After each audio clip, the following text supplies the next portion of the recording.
In the 20th century, Russia witnessed a significant number of the most dangerous criminals who committed the most heinous and extensive crimes. The history of the former Soviet Union has recorded the names of infamous murderers written in blood.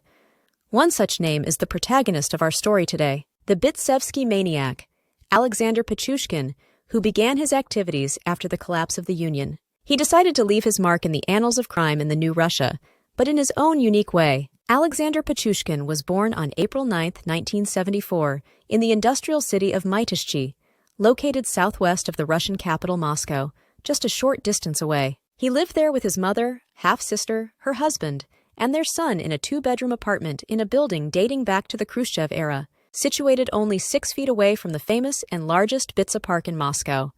His father abandoned them before Alexander turned 1-year-old. He was an ordinary child with a stable family life, socially intelligent, cheerful, and fond of animals, especially dogs. However, a single moment changed his entire life. When he was 5 years old, he fell from a swing while playing, causing damage to his forehead. This incident led him to become impulsive and aggressive. In school, he was unhappy and was subjected to physical and verbal bullying, intimidation, and repeated abuse by some students who called him a retard. These experiences, combined with his aggressive tendencies due to his injury, made his behavior unacceptable, prompting his mother to transfer him to a school for children with learning difficulties. During his adolescence, his maternal grandfather noticed signs of genius in him and realized that the boy had innate talents that would be wasted if not nurtured. Since the special school focused more on overcoming disabilities rather than achievements, the grandfather took it upon himself to guide his grandson, encouraging him to develop his ideas and engage in intellectual activities outside of school. He invited Alexander to live with him. Being a skilled chess player, the grandfather decided to teach Alexander chess, taking him to Bitsa Park, where elderly chess players gathered, providing ample space for the game. The elderly players were distinguished and intelligent, and Alexander found the competitive nature of chess a way to channel his aggression through controlling the chessboard in every match. This continued during his adolescence until his emotional world collapsed due to the death of his beloved grandfather, the only person who loved him unconditionally. Alexander returned to his mother's home and enrolled in a vocational school. To alleviate the pain of losing his grandfather and curb his aggressive tendencies, he began drinking vodka in large quantities.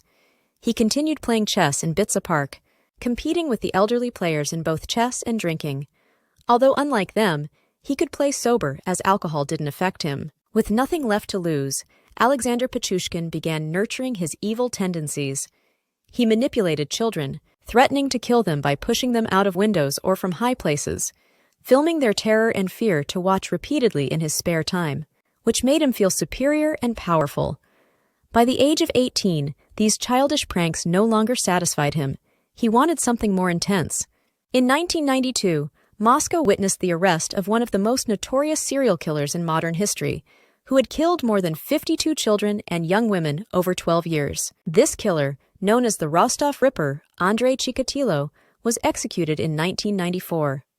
Alexander saw Chikatilo as a role model, even plastering his pictures on his room walls. He aspired to surpass him in killing more people. In July of the same year, he conspired with his schoolmate Mikhail Odachuk, one of the few friends he stayed in touch with, to meet at Bitsa Park and plan to kill 64 people, matching the number of squares on a chessboard. Alexander revealed his murderous urges to Mikhail, who, not being as evil, changed his mind, thinking Alexander was joking. This angered Alexander. In a moment of rage, Alexander strangled Mikhail and dumped his body in one of the sewers in the dense Bitsevsky forest within the park, then returned home as if nothing had happened. After Mikhail's disappearance, his parents requested an investigation, and witnesses confirmed seeing him with Alexander heading to the park, leading to Alexander's arrest and interrogation. He was released after claiming he had left Mikhail alive in the park, with no evidence to prove otherwise. Fearful of being under police surveillance, Alexander refrained from killing until he changed his mind in 1996, the year Russia abolished the death penalty. His killing spree began in 2001. He devised a meticulous plan to lure his victims, starting with the promise of free vodka to chess players, primarily targeting elderly men and homeless individuals, occasionally pursuing women and children. Once he led his victims to a secluded spot in the Bitsevsky forest, he tricked them into kneeling to pay respect to his supposedly deceased dog. While the victim was distracted, Alexander would strike them multiple times with a hammer, enough to kill them. Sometimes, he threw them into sewers while they were still alive. Over 5 years, Alexander attacked 36 victims, dumping their bodies in the Bitsa forest sewers. Later, he changed his killing pattern, expanding his victim search, using not only the hammer but also leaving the bodies in the open. Often, he would push broken vodka bottles into the large holes in his victims' skulls.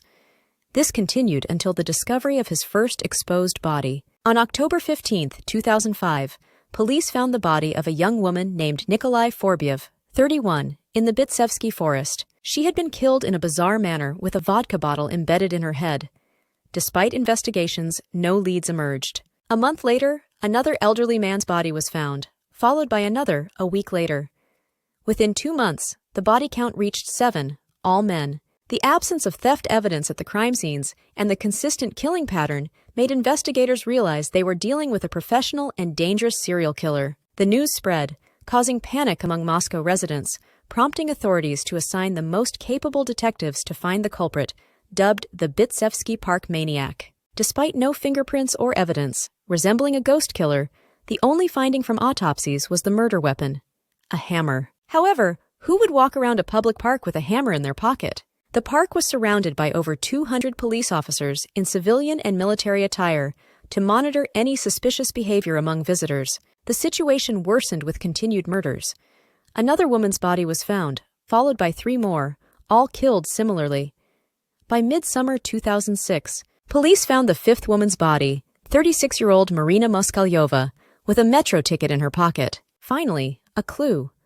Investigators rushed to the metro station to review surveillance footage, hoping to find evidence. During this, Marina's son identified his mother's body and informed the police she had left a note at home, stating she was going for a walk with Sasha, a common nickname for Alexander, and provided his phone number.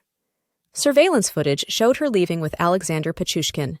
Knowing police were closing in, Alexander couldn't stop killing, as it had become like oxygen to him. On June 15, 2006, the day after his last murder, Alexander Pichushkin was arrested. He easily confessed, leading officers to many crime scenes in Bitsa Park, often reenacting the murders in detail. After more than a year of court sessions, on October 24, 2007, Alexander was convicted of 79 murders and 3 attempted murders. He requested the court add 11 more victims to his count to total 60, surpassing his idol Chikatilo by 7 victims. Despite finding a chessboard numbered 1 to 61 at his home, the investigation confirmed only 49 murders with found bodies, with 11 bodies believed to be stuck in sewers.